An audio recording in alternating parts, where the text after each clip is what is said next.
la inconstitucionalidad. La ley Malena, que ahora tipifica o habla de los ataques con ácido como tentativa de feminicidio, la ley Ingrid, que prohíbe a los funcionarios públicos, prohíbe todo lo relativo a las imágenes tras una escena de violencia, y la ley Olimpia, no sé si valga el término, gracias al caso de Olimpia Corral, quien denunció un caso de violencia digital. También su expareja publicó fotografías íntimas de ella, y a raíz de esto la ley Olimpia protege precisamente de que sucedan casos como estos. Olimpia Corral también está con nosotros esta tarde. Olimpia, qué gusto saludarte. Hola, muchas gracias, mucho gusto también estar aquí con ustedes. Gracias.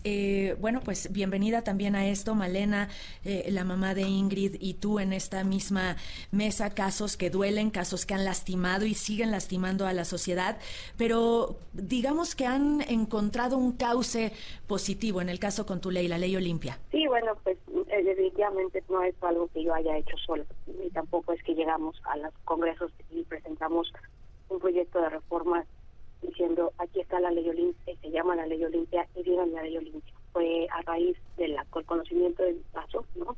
Pero no solo del mío, sino de muchas mujeres más que en este momento no teníamos un tipo penal, no teníamos un reconocimiento dentro de la ley para llamarle violencia digital. Entonces no solamente contamos nuestro caso a los congresos, no solamente exigimos justicia fuera de la fiscalía, que además ha servido pues de ejemplo para esta serie ya de justicia, de lucha que se hace también en los congresos, que nos da de verdad mucho orgullo, mucho gusto por las aprobaciones tanto de la ley Ingrid, de la ley Malena, de las leyes además locales que han tenido también nombres ya de mujeres, de víctimas directas. Gracias, Olimpia. Y está este primer acercamiento a tres leyes con nombre de mujer, tres leyes de las que estaremos platicando, que decíamos, ¿qué es lo que ha estado bien y qué es lo que ha estado mal en estos tres procesos, Marce, Floraide, Manuel? Yo me voy a permitir hablar del caso de la ley Malena, que es el que trabajamos. A nosotros nos parece, a nosotras, que una de las grandes cuestiones que debemos de reformar es el Poder Judicial. Como bien mencionaban, las legislaciones pueden ser de avanzada, pero si no existe un cambio radical en los territoriales, en los que son los primeros en atender a las víctimas, en los jueces que no tienen perspectiva de género, no vamos a poder llegar a impartir justicia realmente a las víctimas, a las sobrevivientes. Claro. Manuel, ¿qué es lo que ha estado bien? ¿Qué es lo que ha estado mal? Hay que retomar 4 puntos fundamentales, ¿no? Uno, ya lo han dicho, la gran responsabilidad que tienen las fiscalías, los ministerios públicos, en el tema de la revictimización, en la falta de recursos técnicos, de especialización, de entendimiento de las metodologías, la perspectiva de género fundamental, ¿no? También en las autoridades judiciales, es verdad, ¿no? Falta que entiendan de forma correcta todas estas metodologías. No sé si sea estrictamente necesaria una reforma, como se comenta, al poder en sí mismo, ¿no? Sino más bien en cómo se aplica el sistema. Creo que eso es un tema fundamental, ¿no? Entender esta correcta aplicación de las metodologías para que los asuntos puedan resolverse de manera adecuada, ¿no? Pero también un punto muy adecuado e importante es la responsabilidad de los legisladores, ¿no? Es muy complicado con la poca experiencia luego que hay en cierto tipo de asuntos, casos muy lamentables, ¿no? Poder llegar a tener una legislación sólida, ¿no? O sea, es muy complicado, sería prácticamente imposible, ¿no? Tendríamos que ser aquí como casi dioses para visualizar todas las consecuencias, ¿no? Yo creo que sí es muy importante también ir adoptando esas responsabilidades y apoyarse de gente técnica, ¿no? Que pueda visualizar estos errores que tiene el sistema para evitar que se cometan o que sigan perpetuándose, ¿no? Creo que ese es un punto fundamental, ¿no? Floraide, ¿se han hecho más cosas bien o se han hecho más cosas mal? Yo creo que depende de qué perspectiva lo veamos. Bien por parte de los gobiernos o bien por parte de las víctimas. Es un problema que nos ha quejado a las mujeres, no solo en este gobierno, en todos los gobiernos, y las cifras cada gobierno van a la alza, ¿no? Entonces, eso nos indica que algo estamos bien. Que las políticas públicas que se están implementando pues no son adecuadas porque no toman en cuenta a las víctimas, no escuchan a las víctimas, las necesidades de las víctimas son muy distintas a las que meramente jurídicamente podemos nosotros visibilizar desde, por ejemplo, mi punto de vista como abogada, sino es un trato mucho más integral, No solamente es lo jurídico, sino lo psicológico, lo emocional, las víctimas directas, víctimas indirectas, en fin, muchos otros temas. Lo que se ha hecho bien por parte de las víctimas es, híjole, teniendo todavía en contra todo y todo el sistema, tener la valentía de que fuiste a un ministerio público, no existía ese delito en ese momento. Tomar esa resiliencia que hoy conocemos y que nos han demostrado las víctimas, de decir, bueno, no hubo justicia en ese momento para mí, pero sí para las demás. Con el dolor que significa, con el dolor de una madre que perdió a su hija, con el dolor de una mujer que tiene su físico lastimado, con dolor físico y emocional. Y en el caso de, nos lo decía Olimpia, de una mujer que se avergüenza de su nombre, de ella, de su vida, de lo que ha hecho. Avanza con la mejor información con Daniel Iturbide en Fórmula. Regresamos. ¿Qué es Floraide? ¿Qué es Manuel? ¿Y qué es Marce? Para seguir hablando con ellas, con, digamos, las protagonistas. ¿Es cultural? ¿Es corrupción? ¿Qué es? En el Senado hemos dicho, no bastan las conquistas legales, necesitamos dar la batalla cultural. Malena ha sido muy insistente en dar la batalla por la educación. Ella dice, ¿cómo es posible que no sepamos cuáles son nuestros derechos y cómo podemos ir nosotras a denunciar ante un sistema patriarcal que nos oprime, que nos mata, que nos invisibiliza, y cómo puede seguir existiendo la impunidad no solamente en los juzgados o en el Poder Judicial, sino socialmente, cómo se puede seguir apoyando a este tipo de personajes que son agresores y revictimizar a las propias víctimas. Tú como abogado, Manuel, sí, pero sobre todo como hombre, en el contexto en el que vives, con los juzgados, con los juzgadores, con los jueces, con los ministerios públicos, ¿qué es? Yo diría que son dos puntos fundamentales que ya han sido mencionados. Uno, el tema cultural, ¿no? Eso es un tema que no podemos dejar a un lado.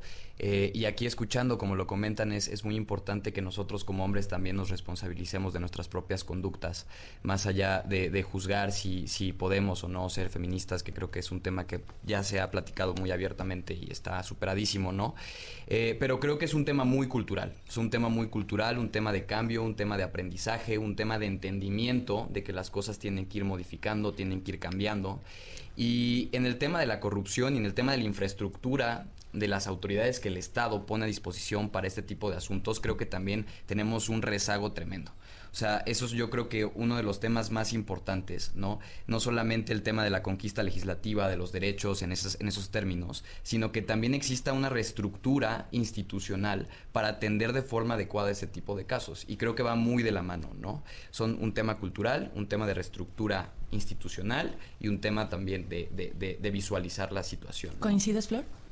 Coincido, y creo que yo le sumaría recuperar, con todo esto que decía el abogado, la confianza en las instituciones para que las mujeres puedan ir a denunciar. Y tomar el toro por los cuernos, y hablar como es, y decir las cosas como son. Lo decía Malena en la pausa. Me intentaron matar, y hay que decirlo así. A Ingrid la mataron. A Olimpia la violentaron, la ultrajaron. Y están las leyes así, pero falta mucho en cada una de ellas. ¿Qué falta en tu caso? ¿Qué falta en tu ley, Olimpia? Bueno, pues yo creo que ahorita lo más importante es entender que se inició con la disolución de la violencia. Hicimos una metodología incluso al respecto. No nos quedamos solo en la ley, no solo somos víctimas. Nosotros redactamos, dimos seguimiento, revisamos, hicimos equipo con quien se sumó y seguimos apoyando a que sirva. No queríamos solo una ley, sino queríamos un cambio de conciencias, de narrativas.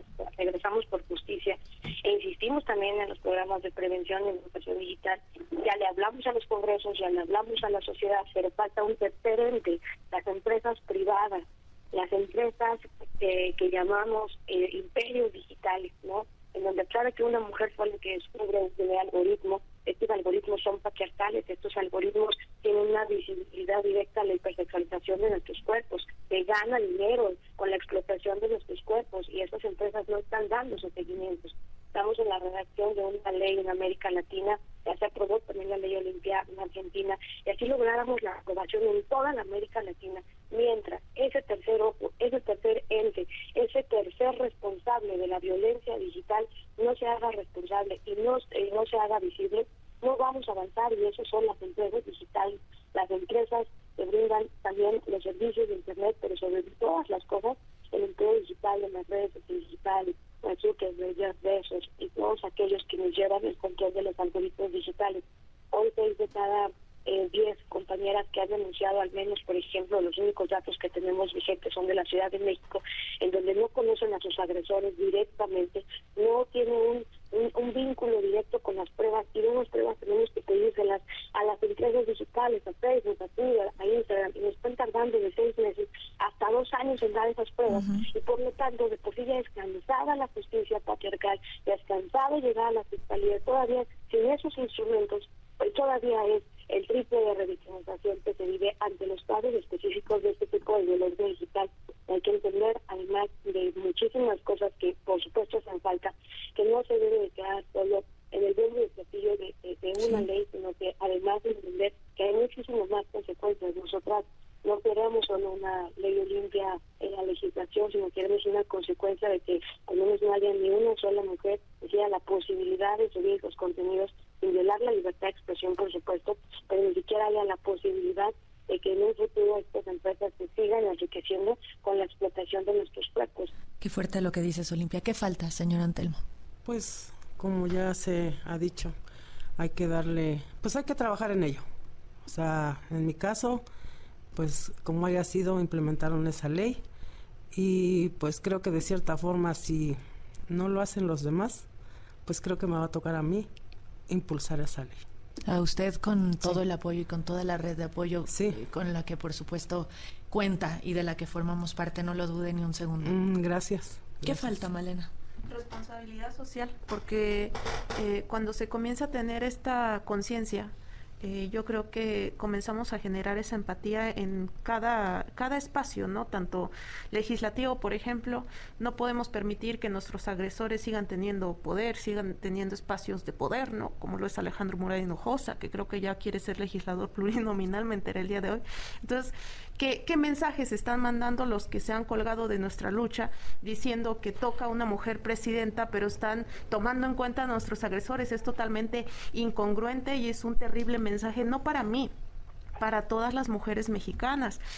Ahora la responsabilidad que también tienen los varones, lo que platicábamos en el corte.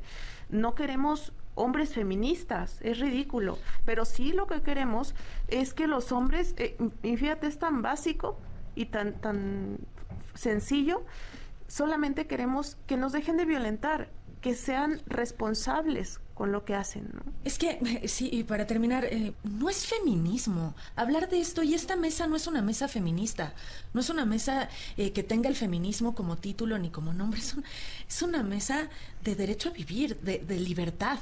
De humanizar, ¿no? Yasna Yalena, lingüista mije, lo dice perfectamente bien.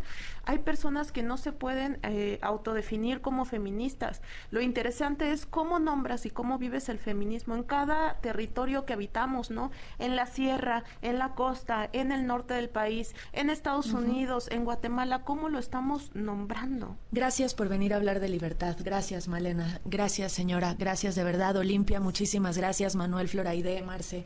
Gracias, muchas gracias. Ha sido un placer, ha sido muy lindo tenerlas para sacarle pues algo positivo y que se cambien las cosas como se deben. Gracias. Gracias.